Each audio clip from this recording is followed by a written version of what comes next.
இங்க ஜில் ஜில்ல நல்லா காத்து வரும், நீங்க படுத்துக்க.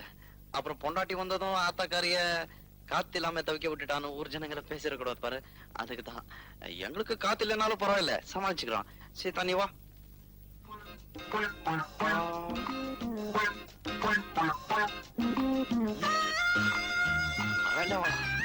அத்த ஒண்ணு கோச்சிக்காது.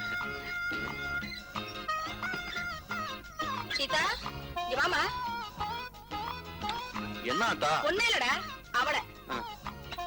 சீதா, உன்னதான் கூப்பிடுறாங்க, போயிட்டு சீக்கிரம் வந்துரு. நீ இங்க படுத்துக்க, அவன் அங்கேயே படுத்துக்கிட்டு போடா. சரி. ஆத்தா, அவளை ஏன் அங்க படுத்துக்கணும்? அதுவா, மருமகளை காத்து இல்லாம தவிக்க விட்டுட்டு மாமியார் மட்டும் ஜில் ஜில்னு காத்துல படுத்துக்கிறான்னு ஊர் ஜனங்க ஒரு மாதிரியா பேசுவாங்க. எனக்கு எதுக்குடா இந்த பல்லா பல்லா, நீ வந்து இவட படுத்துக்குவா. ஆத்தா, சீதா பச்சை புள்ள மாதிரி ரொம்ப ஜில்லுன்னு இருந்தா உடம்புக்கு ஒத்து வராது, அதுக்குதான். சுருளிப்பட்டி சுப்பையாட்ட வைத்தியம் பார்த்தா எல்லாம் சரியா போகும்டா.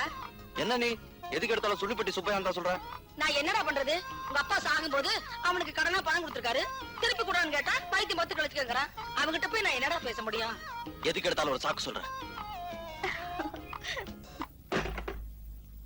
என்னடா அது? காத்து. அங்கதான் காத்தே வராதுன்னு சொன்னியாடா? கதவை சாத்த மட்டும்தான் காத்து வரும், நீங்க மட்டும் ஜில்லுன்னு படுங்க. எனக்கு என்ன? ஆமாடி.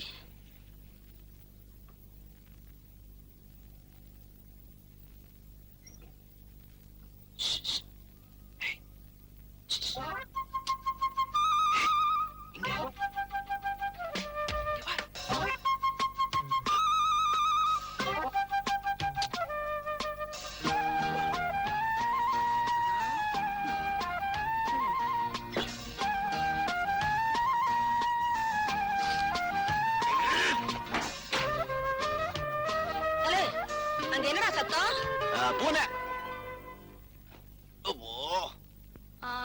பொண்டாட்டி பொண்ணைய தேடி தவிக்குதாக்கும்.